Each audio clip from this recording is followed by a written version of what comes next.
Okay, we're doing the thing. Hello, Charlotte. It's so exciting to see you. Good to see you again.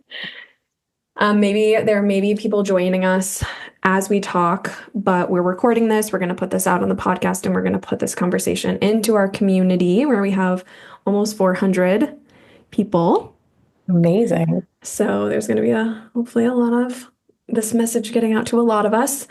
But to get started, I want to go ahead and introduce you, Charlotte, and then I want to give a little bit of a preview of what we're going to be chatting about.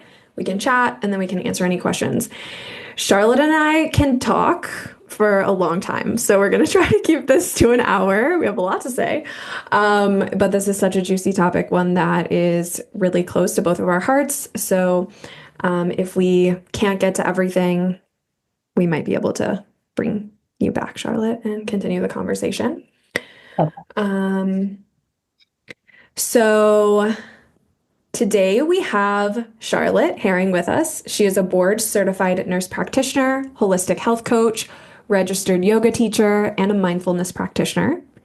She's currently the lead nurse practitioner for Outro Health. This is the first service for safe and evidence-based antidepressant tapering.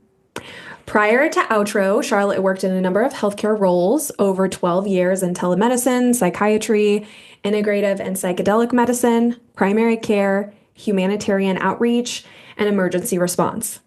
She has trained in integrative modalities such as mind-body medicine, Reiki, and psychedelic-assisted therapies, and is particularly passionate about the intersection of Western medicine with consciousness and spirituality. So we're so lucky to have Charlotte here with us today, and we're going to be diving into topics around SSRI withdrawal and how many of the symptoms of SSRI withdrawal overlap PMDD symptoms. It's a very interesting conversation. We're also going to be talking about informed consent, what it is and why it matters in the context of just health in general, but specifically also in the context of PMDD when we're seeking diagnosis and treatment. We're also going to talk about the lack of education around coming off of these medications safely. And hopefully we'll have time as well to dig into the creation and genesis of the PMDD diagnosis and its addition into the DSM-5. Very interesting conversation. And we have a couple of other points here that we wanted to dive into around Western medicine and the need for more proactive and preventative solutions as a first line rather than jumping straight to strong psychotropic medications. We also want to talk about the lack of women's health research in general and the desperate need for more of that.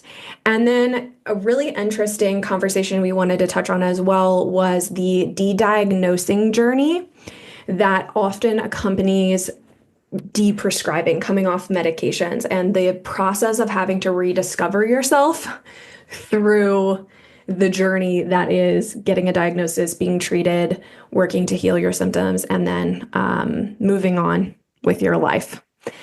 So thank you for being here, Charlotte. We're so lucky to have you, and we're so excited to have this conversation.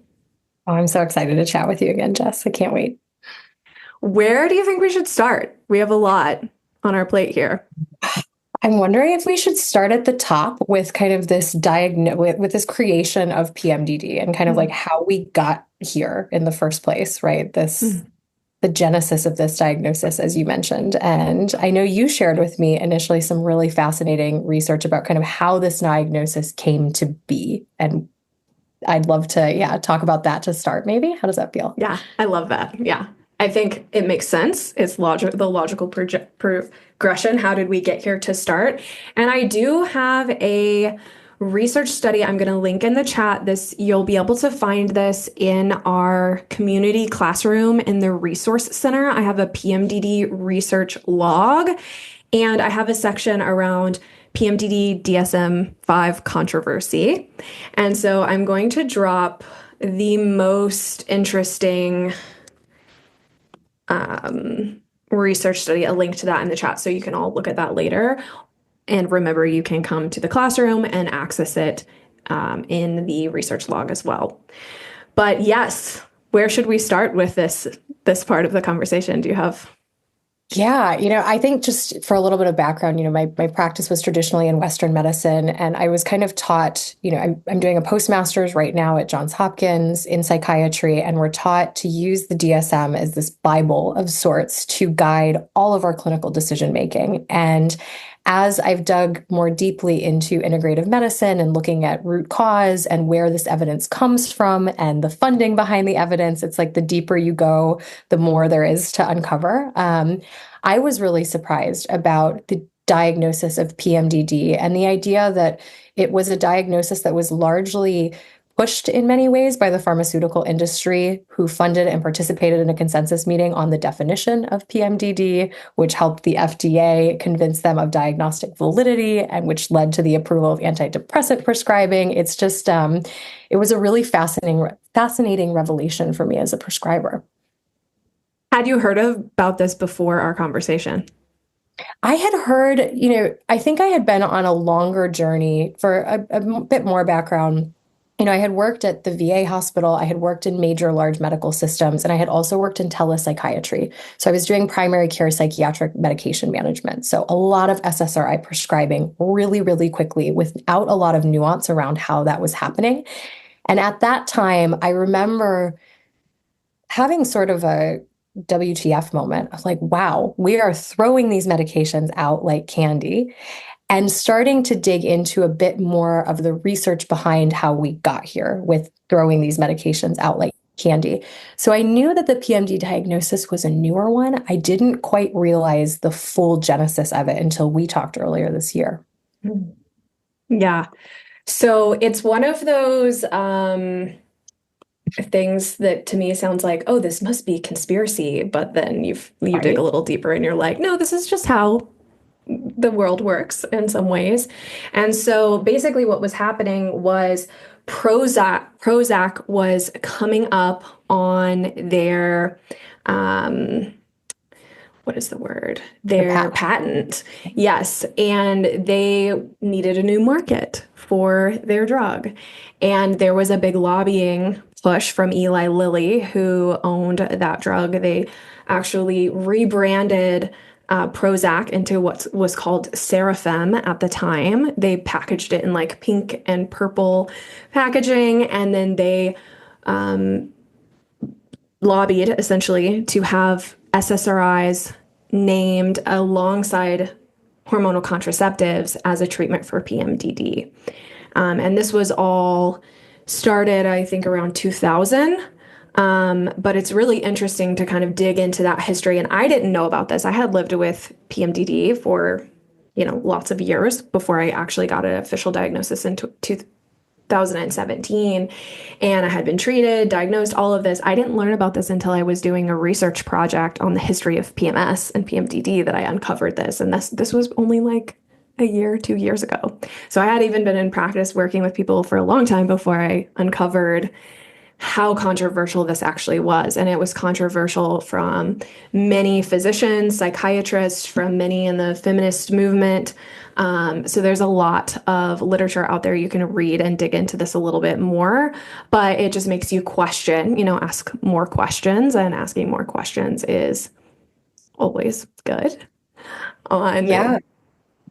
Yeah, it's the slogan, think it's PMS, it could be PMDD. Like these awareness campaigns that were created to push this agenda by the pharmaceutical industry. And I think we see that over and over, this kind of over-representation of the pharmaceutical industry in the way we practice as clinicians and as prescribers. And I think, yeah, it brings up this much larger issue of our tendency to go straight to a prescription medication rather than asking more, I think, more creative questions, more comprehensive questions around a treatment plan. And yeah, it's the deeper you dig, the more you find. And I think it's the pharmaceutical industry is a beast. I get a very David and Goliath vibe whenever we talk about this.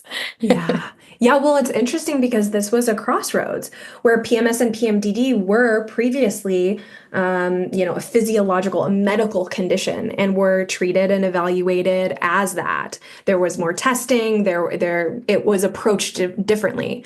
Once this all happened and PMDD was added to the DSM, it then became a psychiatric condition. So this created a gap where many of us are falling through, where you go to your gynecologist and it's like, oh, I'm going to refer you to counseling or refer you to psychology. And then you go to your psychologist and counselor and like, oh, I'm going to refer you to the gynecologist. And there's like really no one doing the work to look at, okay, what are some of the clear physiological drivers behind some of these symptoms? It's just, oh, it's a mental health condition. And then here's an antidepressant. And a lot of us are, there are reasons behind these symptoms. And when it's just put into a mental health condition box, it's crazy how within psychology and psychiatry, and it's changing, I hope, and maybe you can speak to this more, but there isn't like a digging deeper into and what else, like what is leading to this? Like the mind is connected to the body. So Yeah. Absolutely. My sweet, sweet alma mater of the school I'm at right now, Johns Hopkins, talks about, what is PMDD? What's it caused by? And their answer, like, we don't know. We don't know. It could be an abnormal reaction to normal hormonal changes. I hate the abnormal normal paradox of like these two things. But that happens with menstrual cycles. We think it might have to do with the progesterone and its metabolite allopregnanolone. I can never say that word. And its rise in the luteal phase, and that there's potentially some contribution of that in women with PMDD, that this temporary rise and then drop may cause symptoms. But it brings up that we don't know. And I think that in most psychiatric conditions, unfortunately, and this is something I'm learning, and it's kind of blowing my mind, like we just don't know. We don't know why things are the way they are. We don't know the genesis of many depression, anxiety, PMDD. We don't know the etiology of where they're coming from or what's causing them. And we also don't know exactly how the treatments we prescribe work, which I think is just a really interesting thing, because as clinicians and prescribers, we're taught to kind of have this authoritarian model where we sit behind the desk and we prescribe you something and we tell you what's right to take and what you should be taking. I also hate shoulds. And I think that there's something to be said for this need for intellectual humility in medicine of we don't know largely why SSRIs work for some people, for example. We don't know what PMDD is caused by definitively. And there's a lot we can speak on that. But I think this need for clinicians to step back and be like, we don't know, is so important. And so I see that so underrepresented in healthcare. Yeah. Well, the discomfort of not knowing, right? We don't like that. I don't think there's any humans that are like, oh, I love the discomfort of not knowing. And then when you're in a practitioner role where you do have an authoritarian, it's a directive. Western medicine takes a very directive stance in the way that they operate. I think there's like an idea of like, it doesn't look good. So we're just not going to acknowledge that. And we're going to say, this is the protocol, this is what we do, and that's that. And it leaves so many of us just feeling hopeless because we're told these are your options: birth control, SSRIs. Okay, what if those make my symptoms worse? What if I can't handle the side effects? What if all these what ifs? That's it. I have so many clients and students that have been told, I can't help you. If this isn't working for you, that's it. And then we believe, because of a lack of education, that those are actually our only two options, when it's, no, those are your only two options that practitioner can offer you. There's so much more to the story. So yes. Absolutely. And, before this call, I was looking up at just refreshing my memory with the American College of Gynecology, or ACOG's, guidelines around PMDD treatment.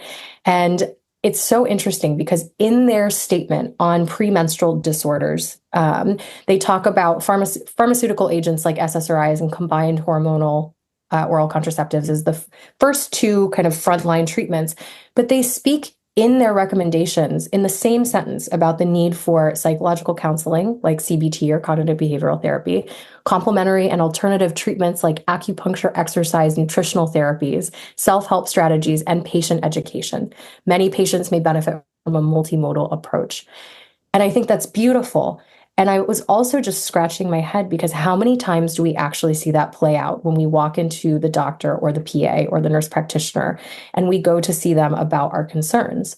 How many times are we getting a multimodal treatment plan with more than what you suggested? I haven't seen it very often in practice. I don't know. Yeah, it's quite rare. And I think that's in some ways it has to just be a lack of education on the practitioner's end.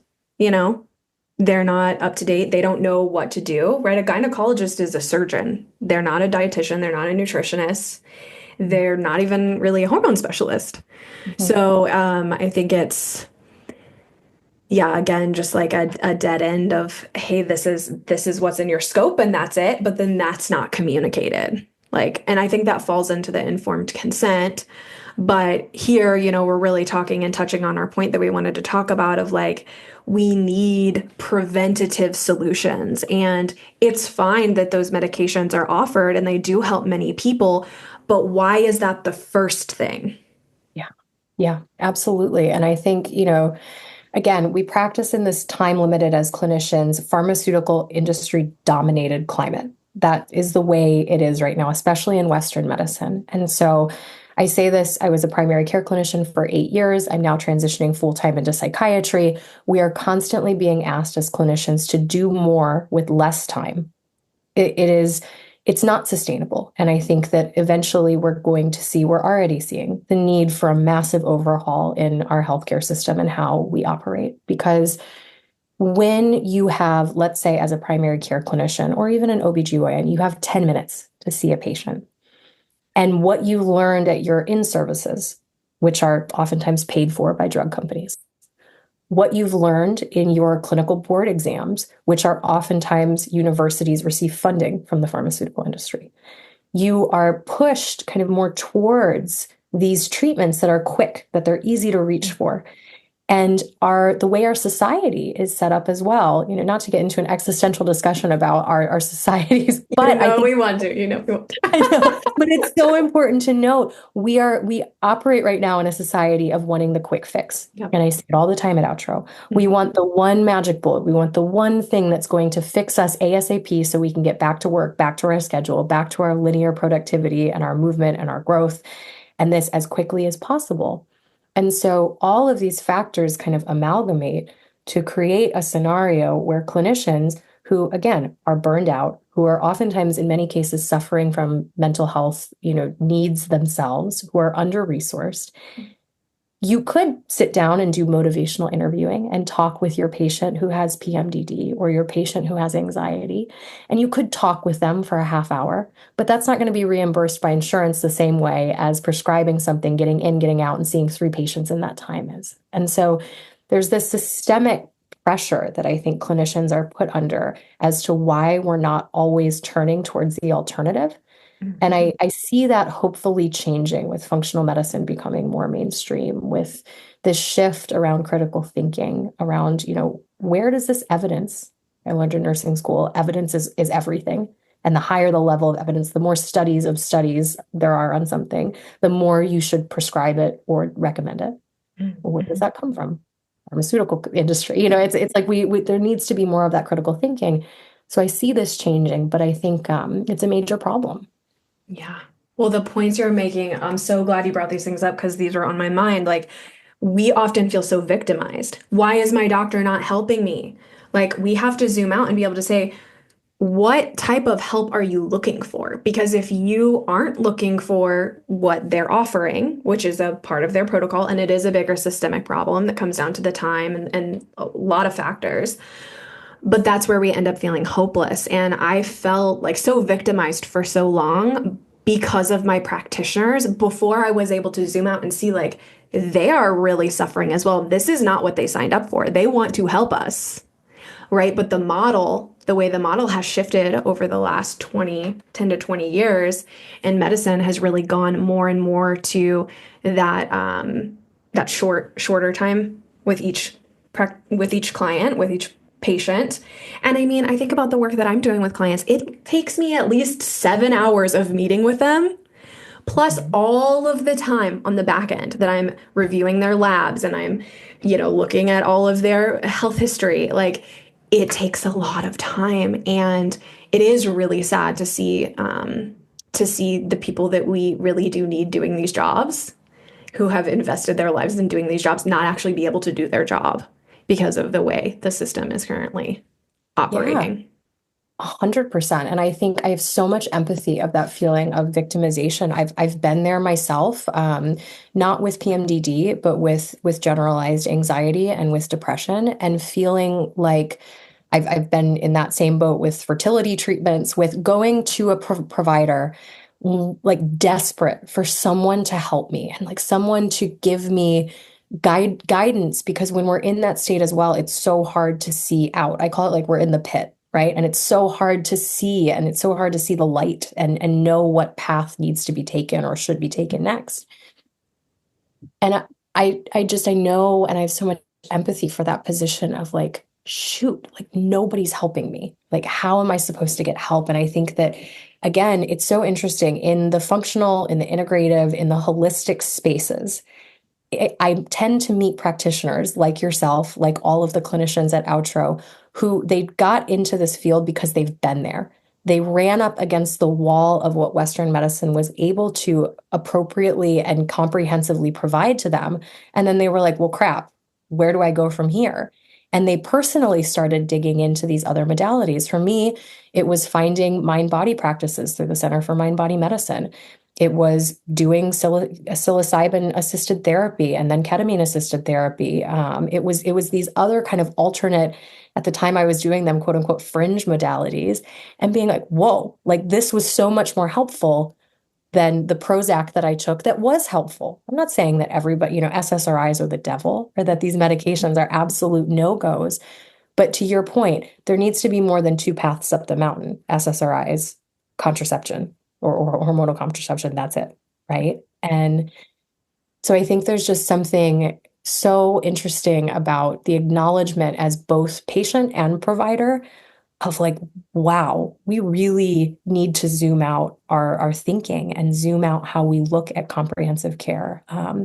Because one other thing that I see a lot is Western medicine kind of sticking their nose up at other, modalities of care.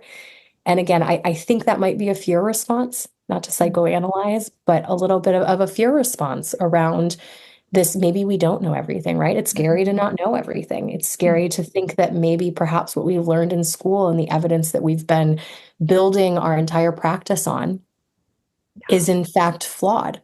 At Outro, our founder was talking about how, trying to recruit new clinicians, that a couple times he's been trying to recruit new clinicians and he's gotten the response, so you're trying to take people off of SSRIs, so you're trying to put me out of a job, right? Like that isn't what mental health care clinicians should be doing 100% of the time, but yet here we are, right? Yeah.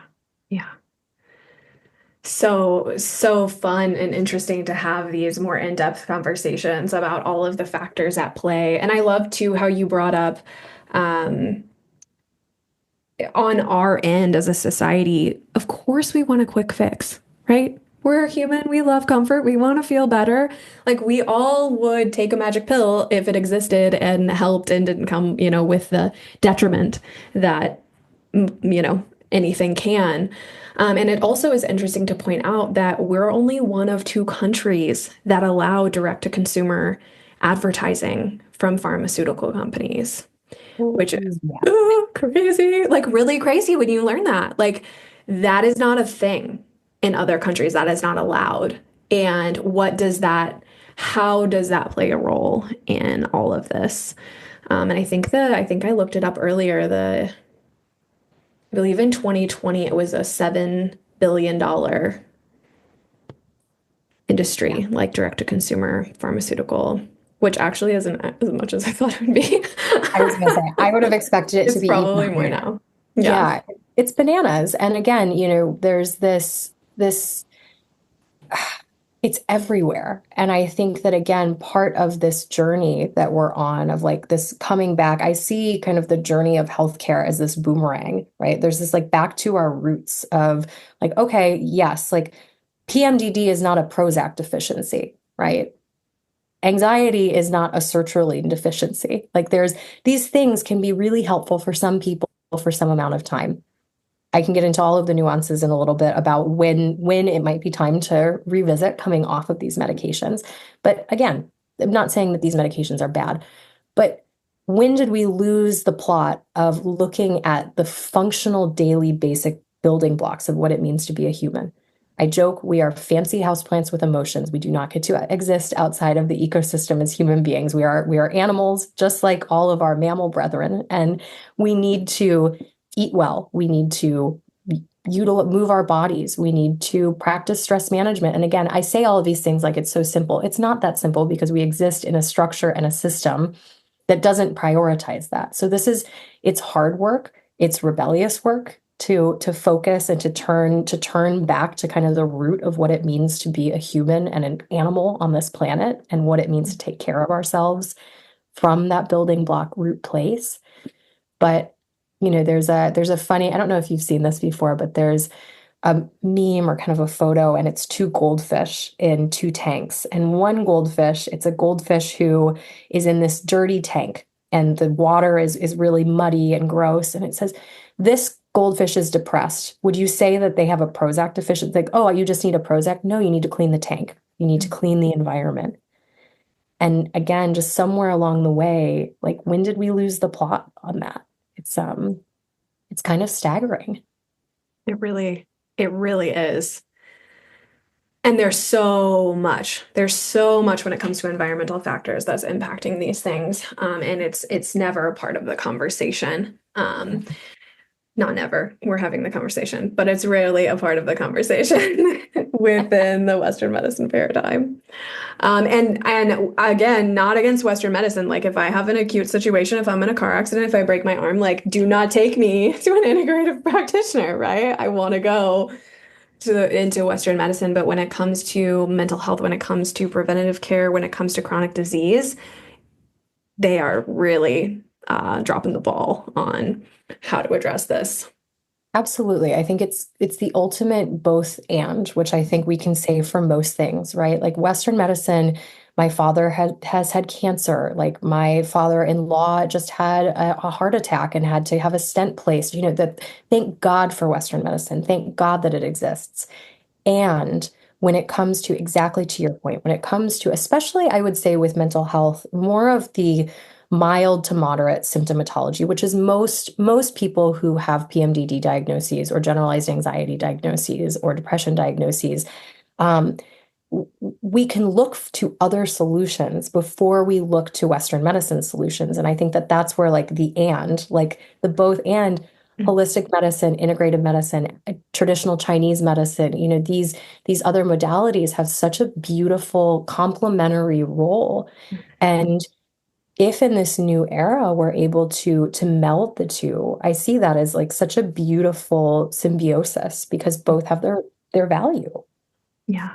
Yeah, I think it really has to start with us, like we're saying, like this division between the two sides of practitioners, like we need to rely and come together. And it is crazy to think, Western medicine dates back like 2,600 years. All of these alternative medicine realm therapies, like Ayurveda, Chinese medicine, 60,000 years, like as long as humans have existed, we have used alternative forms of medicine. So it is interesting to like study that and to see, oh, but like that is considered alternative compared to Western medicine. Maybe let's get into, do you feel like moving into the informed consent conversation fits here? Oh, hell yeah. Okay. So can you explain what informed consent is? Because I don't think people are very familiar with that term or idea. Yeah, absolutely. So when we think about practicing medicine or providing care, and we think about a informed consent, we're thinking about the need to comprehensively talk about the risks of a treatment and compare that with the benefits of the treatment. And ideally, this is done in a totally non-biased way. That's what true informed consent is being able to talk about both in a neutral way so that shared decision-making, or SDM, because we love acronyms in medicine, can be utilized. So we want to utilize shared decision-making by giving the full picture of what might happen. And so, for example, with a new medication, and I'd love to maybe take this moment to talk about SSRIs and kind of what, SSRIs are antidepressants, or selective serotonin reuptake inhibitors are a class of antidepressants that we have thought historically work by increasing levels of serotonin at the synaptic junction, so the space between our neurons.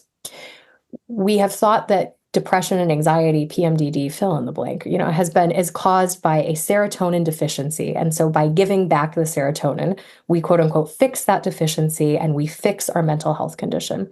Beautiful concept, except that it's not true. We've done many, many meta-analyses that show that there is actually, in fact, no true chemical imbalance, which is kind of the theory. This was the chemical imbalance theory. There's no evidence to support this on a large scale. So what happened with SSRIs is that this chemical imbalance theory was purported. It was widely shared and underscored by the pharmaceutical industry. And so as clinicians, we were taught, I went to a wonderful nursing school, and I was taught that SSRIs, like almost immediately, should be prescribed. If somebody has a PHQ, which is a depression screening, or a GAD, which is an anxiety screening, over a certain number, I should be immediately recommending these medications. And again, what you do, you combine shorter visits, less time, more stress, a education system that's backed by the pharmaceutical industry. And what happens is there's a very rushed conversation around SSRI prescribing. So Jess, let's say you came into the office and you're like, I'm having some symptoms, XYZ. And I said, okay, I think that Prozac would be a good medication to start. What true informed consent looks like is sitting down with you, which probably would take more than 10 minutes, more than the entire visit, and talking about all of the risks and benefits. And we can get into those in a minute. What ends up usually happening is this rushed discussion about how the medication will benefit you. And it almost mirrors those pharmaceutical ads that you mentioned, where it's like it's talking all about the positives. And then in really, really fast speech that you can barely understand, it's like may cause, and it like keeps going and going and going. So that's what we see play out in clinics oftentimes. There's an overhype of the benefits and an undersharing or an not any real kind of nuanced conversation around the potential risks. So what happens is people get on these medications. One of the major things around informed consent is that when you talk about starting someone on an SSRI, you need to talk about how some people can't come off when they're ready to come off, or they really struggle. They have major side effects, and we'll get into that more in a second. They have withdrawal symptoms. It's really hard. And people come to Outro and they say, no one ever told me this. No one ever told me that it was going to be hard to come off of my Prozac when I was ready to come off of it.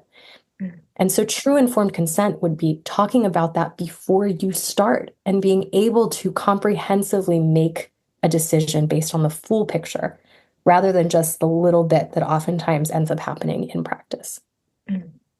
Yeah.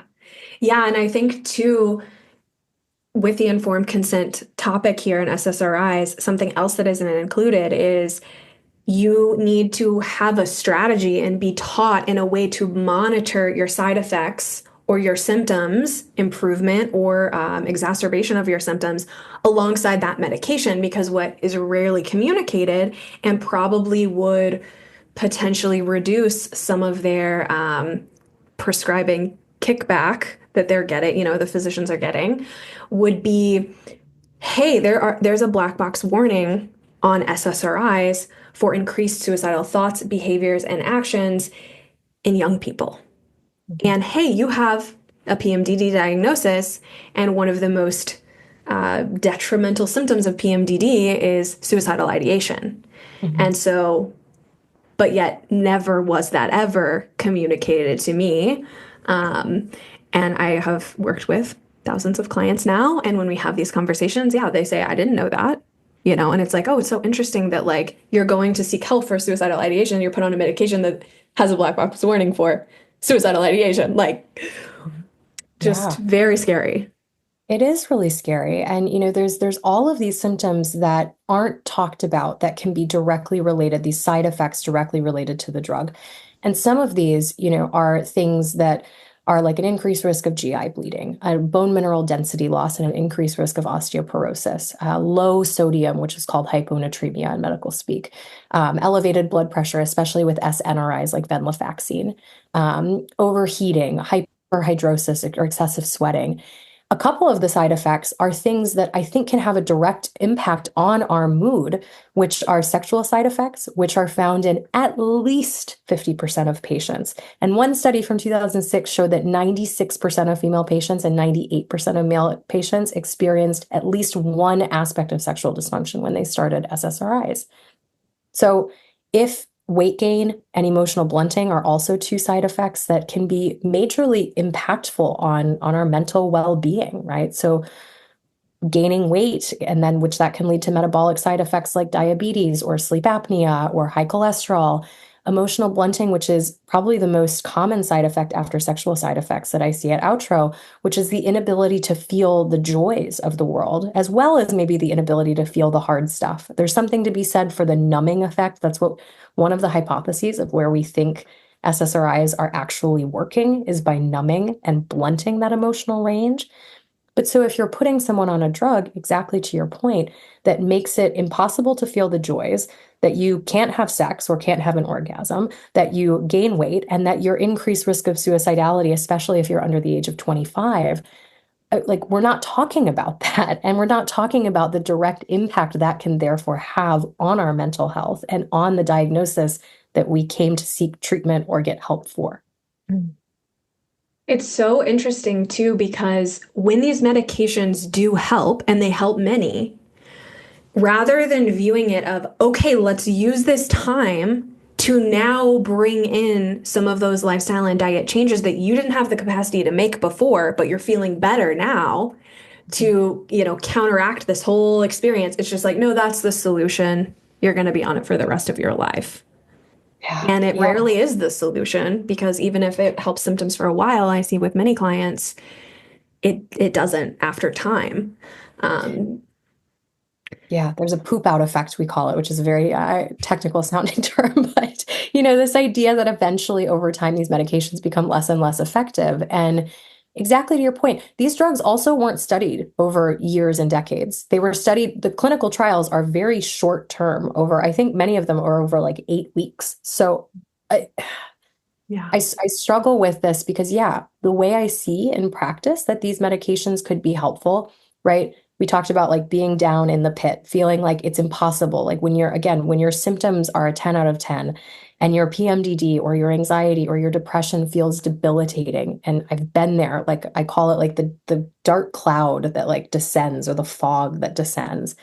You know, going and getting your morning sunlight with a 30-minute walk and like making the healthy food and doing the this and the that, that feels impossible, right? That feels unattainable. And getting out of bed feels hard. Brushing our teeth can feel hard. Taking a shower can feel hard. So these medications can help us kind of pull ourselves up enough to start to bring in these different practices.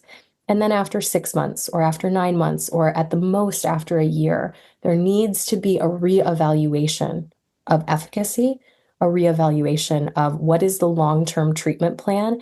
And at the very beginning, there needs to be built in like a game plan, to your point of, okay, we're going to start this medication to help get you, kind of pull you up. And then we're going to bring in these interventions. And that's why I love so much the work you do of looking holistically at like, okay, what other things can we look at to tackle and to work on to optimize your health over the long run? It's so important. I mean, we're going to keep living. Life's going to keep happening. And so what are we doing here? Like, they were actually designed, correct, for only 6 months to max a year to be used. And yet, though, physicians are not trained in this, physicians are not trained in, we'll get into helping you come off. There's just a total gap in education around these medications and the physicians that are prescribing them. Am I correct here? Absolutely, absolutely. And again, we have this huge population of people, and this isn't specific to SSRIs, but I think it's important to talk about them in this context. We saw this with PPIs, proton pump inhibitors, so things like Nexium, or over-the-counter medications or prescription medications for acid reflux. People just get put on them. You go to a doctor, you go to a nurse practitioner, somebody puts you on them. And then they just keep refilling them. And before you know it, 5 years, 10 years, 20 years have passed. And there's never been what's called a medication reconciliation or a review of like, hey, has anybody talked to you about these medications and checked in to see if you really still need them? And so, yeah, there's not any real discussion on coming off of these medications. And so I think of my mom, who's somebody who's been on sertraline, on the max dose of sertraline. She's like, yeah, somebody put me on it in like 2001 when I was actively in alcoholism, and I've been sober for forever. And like nobody's asked me if I should come off of it now that I'm not drinking anymore. And we've had this beautiful conversation of, yes, like there were very different circumstances surrounding the initiation of this medication, and somebody should have been monitoring that regularly and checking in to say, hey, do you want to try coming off? And the last point I'll make on it is the coming off process. There is such a lack of research around at Hopkins. They talk about, I don't mean to slam Hopkins in this podcast at all. It's a great school, but I think I've had a total of 3 sentences about how to take people off of antidepressants. I've had thousands of pages of reading on how to put them on and why to put them on.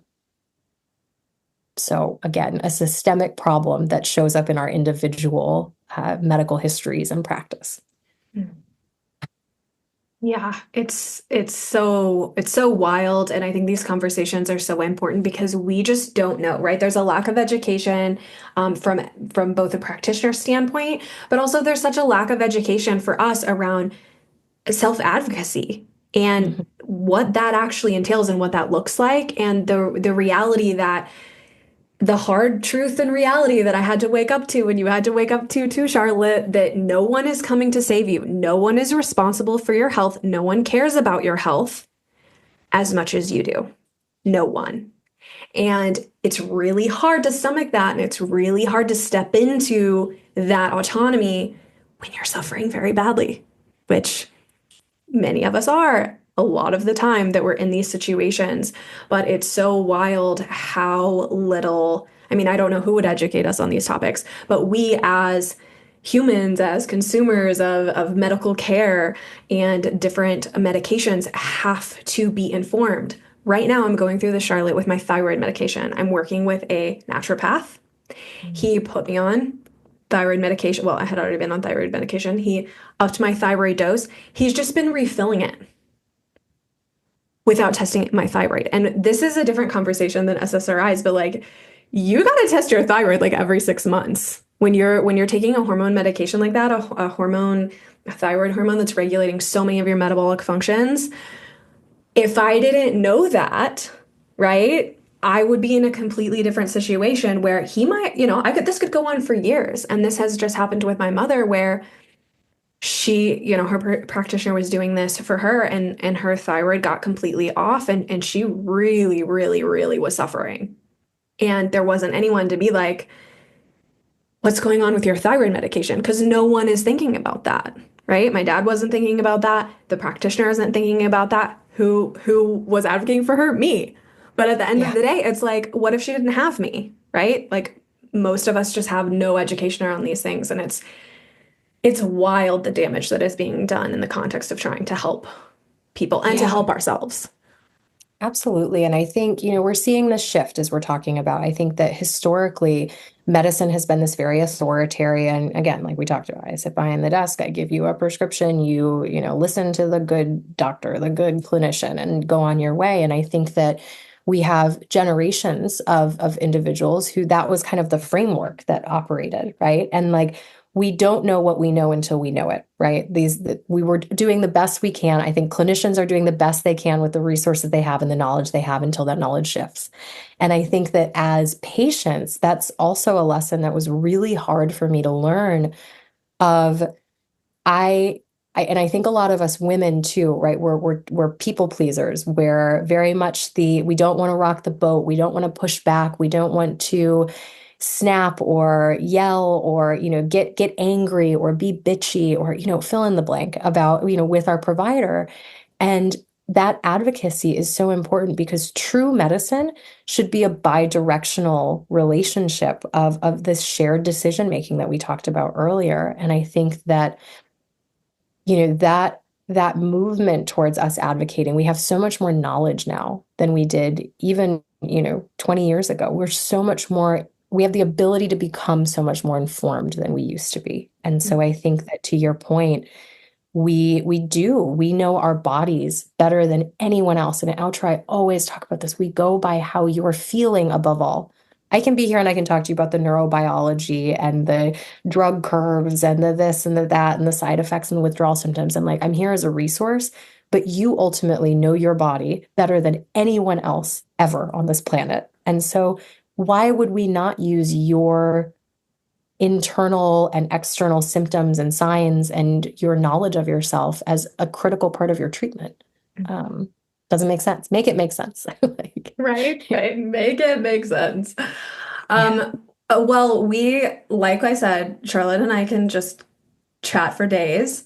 Something that we definitely want to touch on before we wrap up tonight is, what are the withdrawal symptoms of coming off of an SSRI, and how do those overlap PMDD symptoms?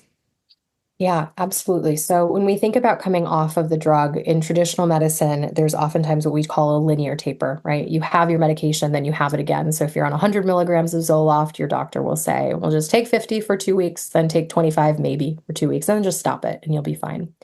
We find many people have withdrawal symptoms because of that. And there was a study from, I think it was 2023, that showed that about 1 in 8 people are estimated to have some sort of withdrawal symptomatology when they come off of their SSRIs.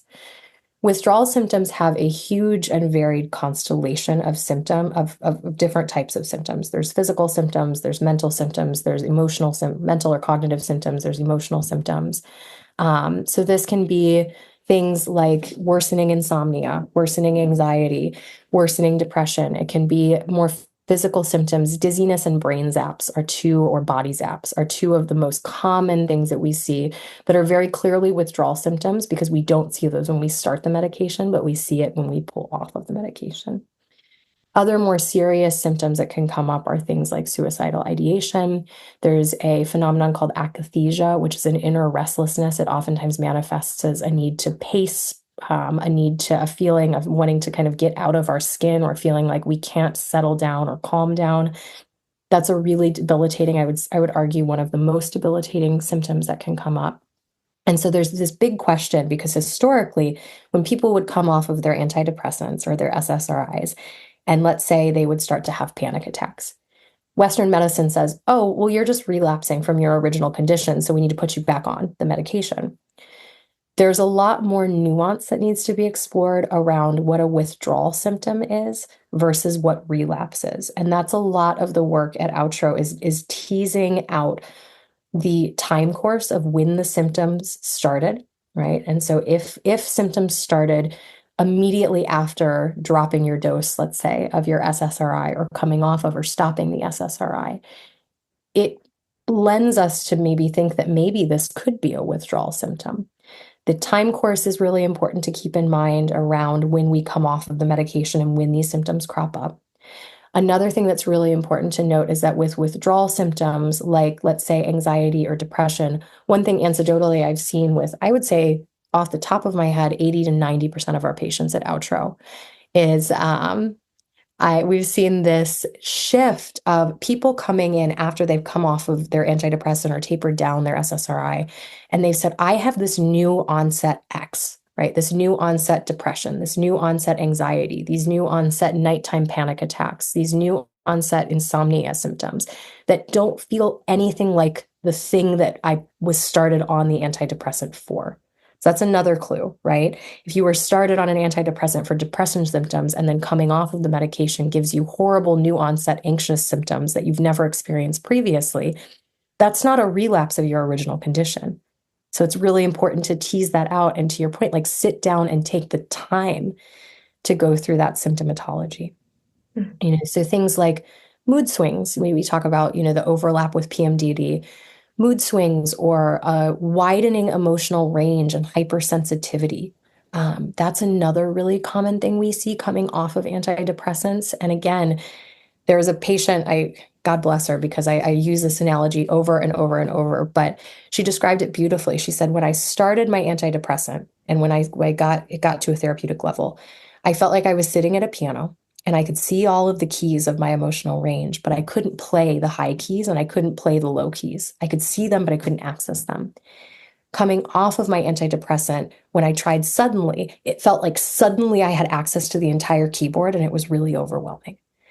And so when we think about coming off in a stepwise, slow manner, like hyperbolic tapering, which we'll talk about in a second, I'm sure, that it's like giving us back like one key at a time and helping to expand that range. Because when we come off, especially quickly, and we have withdrawal symptoms, mood swings, emotional lability, emotional dysregulation, those are major withdrawal symptoms that can come up and be really debilitating. And I think can overlap a lot with PMDD and anxiety and depression symptoms as well. Yeah, it's hard to tease out because so many of them are the same. But I love what you're pointing out here is that withdrawal is not the same as relapse. These are two very different things. And can you speak a little bit to also to the difference between, right? It's not that SSRIs are addictive, it's that they create a dependency. And again, I see that language thrown around as like SSRIs are addictive. It's like, that's not really the right language.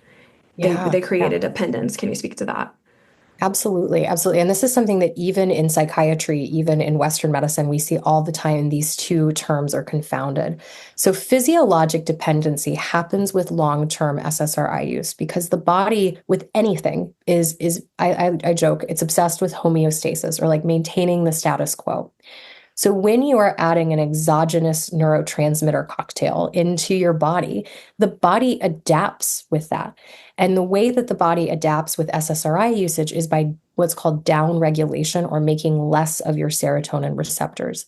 So when you pull off of the medication or you come off of the medication, the brain has essentially this WTF moment of like, wait, I've been getting this exogenous serotonin or this exogenous norepinephrine. Like, where did it go? And so this physiologic dependence happens simply in relation to long-term medication use, that the brain adapts to those changes. That's what dependence is talking about. Addiction is, we can have addiction and dependence, but addiction is more of that psychological aspect of craving, of wanting more, of feeling like there is a need, your life is being affected by the need to seek more of this medication. And so benzodiazepines, for example, another medication we have been overprescribing like candy, and up until very recently in Western medicine, not revisiting the importance of reevaluation of if you need it anymore. Benzodiazepines have caused physiologic dependence as well on a different pathway, but they also cause addiction over time. There's this need for more and a craving for more in many people. And so that's important to note when we think about this because yes, SSRIs, people are not craving Prozac. They're not like, ooh, I need to get my hands on Prozac, and their, marriage is not blowing up and they're not robbing a bank to get their hands on Prozac, but that doesn't mean there's not physiologic dependence. Mm-hmm. Yeah, I think that distinction is so important for people to understand as they're dipping their toes into understanding this whole conversation around SSRI, informed consent, withdrawal symptoms. Do you have time to go a little bit over? I really want to be respectful of everyone's time here. Okay. Tell us a little bit about outro and what hyperbolic tapering is. Yeah, absolutely. So hyperbolic tapering is essentially a fancy way of saying that as we taper off of medication, we taper with smaller and smaller dose reductions. And so for a little bit of background, this hyperbolic tapering methodology was proposed by Dr. Mark Horowitz, who's one of our co-founders in 2019, but was utilized by peer support groups for many years before this. So peer support groups like Surviving Antidepressants and Balta Hurts Worse. Again, these communities that developed in the gap that you were speaking about of lack of access to any way to come off of these medications. Many of these drugs, the commercial formularies, there's not ways to get down to smaller and smaller doses of medication over time. So again, these groups were critical to kind of the work that Outro is doing now. And so what hyperbolic tapering is in a little more detail is, while linear tapering, right, what we talked about with the Zoloft, you have the medication, then you have it again, then you stop, it involves a fixed amount of dose reduction over time. Hyperbolic tapering employs larger dose reductions at the beginning, followed by smaller dose reductions as your treatment progresses. And we do this because of the relationship between antidepressant dosage and its effect on the brain. When there's not a lot of antidepressant in the brain, every milligram has a much larger effect because there's more available receptors in the brain for the drug to bind to. But at large doses, every additional milligram has less and less of an effect because many of those receptors are already occupied by drug molecules. And so I like the analogy. There's a couple different analogies I use, but you can think of it like golfing. So your brain receptors are golf holes on a putting green. And in each hole, you feel satisfaction as you sink a shot in and your score gets better. But once all of those holes are filled with golf balls, putting more balls into the putting green is not going to improve your score. They're already occupied, they're already saturated. So similarly, when your brain's receptors are saturated with a drug, taking more of the drug isn't necessarily going to lead to any increased effect. And we see that in clinical trials about higher and higher doses having less and less of an effect on our symptomatology. And so this relationship between the antidepressant dose and the brain effect is described as hyperbolic because it's really steep at low doses. Again, like really steep as we're starting and those receptors are open for business, and then it flattens out as the dose gets higher. And so what this means is that very tiny doses of antidepressant drugs can have an outsized effect on the brain. And that's very different than what Western medicine has purported, with this idea that we have to get up to pretty high doses for many of these drugs to have what's called the minimum therapeutic dosage. We've found that that's actually not true. At lower doses, there's oftentimes quite a lot of effect happening. So interesting. Thank you for sharing this with us, really getting into the nitty-gritty of the differences. And this is so important because, like we said in the introduction here, there are very few organizations, very few practitioners who are really at the forefront of this work. And it's so exciting to see Outro come into the world and start launching in different states, and to see a resource finally burgeoning of help around this, because people are suffering very, very badly, and they had no idea what they were getting themselves into as they were going on. The medications are coming off of them. So to have a resource and people who have lived through this, right? Mark came into this same kind of thing like we were talking about earlier, right? Because of his own experience. Yeah, he was doing a PhD and was like, wait, I'm learning that these drugs should be so easy to get off of. Why can't I get off of them? Right. And it's just this question of there needs to be a safer and more comfortable journey. Again, there's not commercially available dosages to make this journey easy or comfortable. It's very isolating. In Western medicine, there's a lot of gaslighting around you're either relapsing from your original condition or this isn't a real thing. And so our goal with this hyperbolic curve, if you think about it, we're building a staircase. We're building stairs so that it's not such a steep drop when you stop the medication. And yeah, it's been a beautiful ride to be at Outro and to help build something that's not really been built before. It's also very scary, as everything is in life. It's a both and. It's scary and it's beautiful and exciting. And I think and you can probably speak to this with her mood mentor, there's just so many people who are joining our services and they're like, my God, I have felt so alone on this journey. I have felt so isolated on this journey of tapering, or of my doctor telling me that this isn't real or it's all in my head. And so it's hopefully a place that in the new year as well, we're starting to do peer support groups. We're starting to build more of that community support, which I love that you do with her mood mentor as well.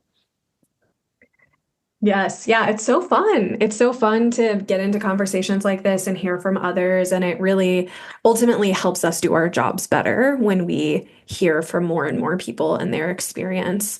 So it's so exciting. Make sure, if you haven't checked out Outro yet, take a look at their website. Where currently are you practicing? I know it's rolling out. Yeah. So right now we are actively seeing patients in California, Colorado, and Washington. In the new year, like January, most likely, fingers crossed, we will be expanding into Illinois, Florida, Texas, and New York, and then more to come from there. So we just hired 4 new awesome clinicians who start tomorrow, actually. And so we are growing and we are starting to accept patients. So if you're interested, you can also sign up for our wait list. And then the website is www.outro.com. So exciting. And they have an Instagram. You can get a lot of education through their Instagram and see what they're up to.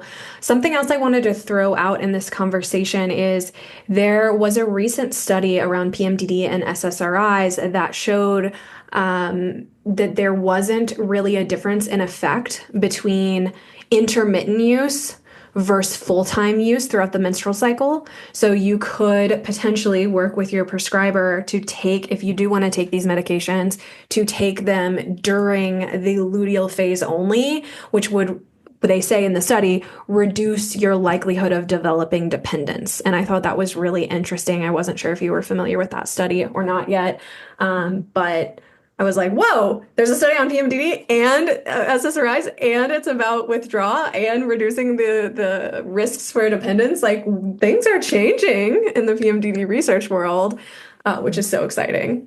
Yeah, and it's so interesting. Some people can tolerate, again, we think this 1 out of 8, potentially up to 50% of people have some sort of withdrawal symptoms, but 1 out of 8 people we think are going to have a pretty tough time coming off of these medications. That's to say, many people, especially with Prozac, which is used for PMDD, have no issue being on it kind of part-time, so to speak. And so that is also an option for treatment. And I love that there's hopefully more and more research on just feminine health conditions because we didn't talk about it too much. And it's a whole nother conversation we can have about the lack of research there. So I'm glad to see that that study came out recently. Yeah. So just to clarify, the risk of dependence increases with the long-term use. Absolutely. Yes. So the longer you use the medication, the more likely there is to have withdrawal when you come off of it. Certain medications we think are harder to come off than others. So SNRIs, venlafaxine or Effexor, duloxetine or Cymbalta, and then Paxil or paroxetine, which is an SSRI, are quite challenging to come off of compared to other medications. And then previous attempts to come off. How hard was it for you when you came off or tried to stop your antidepressant before? So those different factors we use as kind of a guidepost of how challenging we think it might be for you to come off when you work with us at Outro. Yeah. Well, please, if you are on these medications or you get on them at any point and you are thinking about coming off of them, work with practitioners like those at Outro who know what they're doing because can be very dangerous, very scary, and not to fearmonger here, that's not what we're trying to do, but we want that informed consent for you that doing this I have clients who have not under my care, this is out of my scope, but they have just tried to like do their own thing with their SSRI, and that is very risky business. You do not want to toy around with these psychotropic medications and these withdrawal symptoms. Charlotte, am I correct to understand that this can come even from forgetting to take your medication for a couple days, on your own trying to lower your dose? These withdrawal symptoms can arise even without just stopping taking the medication. Absolutely. Absolutely. And that's something that we ask on intake is, have you ever forgotten a dose of your medication and have you had symptoms? The medications with shorter half-lives, aka the amount of time it takes for 50% of a drug to leave your body, drugs with shorter half-lives, people oftentimes will get withdrawal symptoms, even if they miss their dose or they delay it by a couple hours. So absolutely, it can happen with a single missed dose. For some people, not at all, but that is something that's important to keep in mind. So fascinating, even with a missed dose or a delayed dose, that these symptoms can arise. And I think to wrap up here, what I see so much with clients, and I'm sure you see this too, working with psychiatric clients, is that we're so used to having so many symptoms and not being able to parse it all out that we could miss a dose or take a delayed dose and we wouldn't even attribute the symptoms to that. We would just think, oh, I'm crazy or I'm having a bad day or something's wrong with me, right? When we don't have the education to know that actually, there's more to the story, and this could be related to the SSRI. We hyper individualize in psychiatry. We feel something and we assume that it must be something that's wrong with us. And I think that, again, there's this need, and so many of our patients are like, yeah, I came off the medication, and then about a week later, or a couple days later, or a couple weeks later, I started to feel awful. And it took a while to put the pieces together until a partner or a parent or a loved one said, didn't you come off of your medication around that time? And then it's like this light bulb goes off. And then people look up, antidepressant withdrawal and then find us through that back channel. And so restabilization after you've come off of your medication, if you're feeling like you're really struggling, is also something that we do at Outro.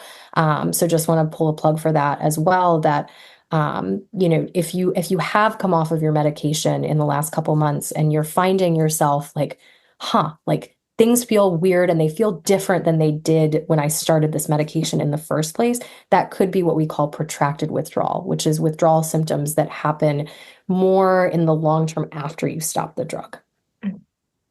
Well, there has to be, and we didn't really get to dive into this fully, and that's okay because we're kind of touching on it here, but there has to be a recalibration of yourself and your life. Just like anything, you like graduate college, you're recalibrating. You get on a medication, you come off of it, there's a recalibration. There's a lot of you have a baby, we have to recalibrate, right? There's so many points in our lives that require recalibration, and coming off a psychotropic medication is going to be one of those, but it's rarely something that we think about in the bigger picture of who am I now without this medication? How do I process the experience of being on it? Like a lot to unpack as you are in your healing journey. Absolutely. Absolutely. And the de-diagnosing journey, maybe we can talk about that on a future call or something, is such a beautiful process. And I think, one last thing I'll say on that is I love the idea of kind of ceremonializing these steps that we take along the way, not to minimize how painful or how challenging they can be, but to acknowledge. And at the end of the year, as we wrap up the end of 2024, it's a great time we look back on all that we've done. And this is something I'm doing with all of my patients at Outro, is reflecting on this journey. Did you come down on your medication 10%? Did you come down 50%? Did you stop the medication? Can there be a reflection and a celebration and a ceremonialization? I think that's a word of, this process that you've gone on that's like a big part of your overarching story. And again, like this journey of learning other, maybe more long-term coping strategies and management strategies for when those big overwhelming feelings come up, when the anxiety rears its head, when those depressive symptoms come up, is such a thing to honor. And I think that, again, like so much of the healing journey can be so quiet in what, like there's not always somebody there cheering us on, because we historically were a chronic over Googler of our healthcare symptoms, and then we like didn't Google our health symptoms today, right? We called our doctor instead of going straight to Google, right, and getting panicked that we have something horribly wrong with us. That oftentimes is like such a quiet win. And so to anyone listening, I think that just the acknowledgement of those quiet wins is like such a big part of healing, and a big part of this like self-healing, which is ultimately what we're trying to do. We're taking the power back to do our own internal healing work as experts of our own internal processes and our being here on this planet. That's so exciting, Charlotte. I love that you brought up the celebration. This is a huge part of the process, and we're not, like you said, no one is celebrating, no one teaches us how to celebrate those little wins. And so if you're trying to figure out how to do this, there's a resource in the community called 60 Ways to Celebrate Yourself that we created to help you figure out how to do this. Because when I do this in coaching and I ask, how can we celebrate these wins that we're seeing? People freeze. They have no idea what to do. They have no idea what that even means. And a big part of the healing process, like we're saying here, is we have to celebrate every little win. This is how we strengthen our autonomy. This is how we strengthen our motivation and our inspiration to continue healing. And it's not something that we're taught. And every little win matters. And just shining a light on it and celebrating it. It sounds so silly, just like awareness. Like, how can that really change anything? How can shining a light and celebrating these little wins really change anything? Try it and let me know what you think, because it can and it does. And we need to be celebrated more. We do. Absolutely. And, the brain has a negativity bias. It takes on average 5 positive things to counteract one negative thing. And that was like evolutionarily advantageous, because when we were scanning the savannah, we were looking for the cheetah, not like looking at the beautiful flowers. And so there's this constant neuroplastic process of like turning towards the celebration, turning towards the gratitude. And again, one last both and, if you guys aren't sick of it yet, is like we're not acknowledging the challenge and the grief and the strife and the horrible symptoms and the progression and like the challenge and the grief. We're not acknowledging that. But this is part of neuroplasticity, or our ability to build new neural connections. And we know now that we have the ability to utilize neuroplasticity throughout our whole life, which is a beautiful thought. Yeah, you actively have to do it. It requires your focus and attention and the repetition to build out those new neural pathways. And celebration is a really fun way to practice it. And it's so interesting, too, in their PMDD research that we have an even increased negativity bias compared to people even with PMS or people who don't have PMS or PMDD, that this is even stronger. So we have to try even harder, and we have to be even gentler and kinder to ourselves, knowing that we have that HPA axis dysregulation. Our nervous system is more reactive. We're more in a sympathetic state. We're looking out more for the negative. We're ruminating more on the negative. So that celebration plays even a bigger role for those in our community. And it's got to do it. It's a prescription from Charlotte to celebrate yourself here, guys. So the non-drug prescriptions are real. Yes, they are. Well, thank you, Charlotte, so much for coming into our community, for sharing Outro's message and vision with us, giving us hope and a deeper understanding of SSRIs, the risks, the benefits, the withdrawal symptoms to look out for.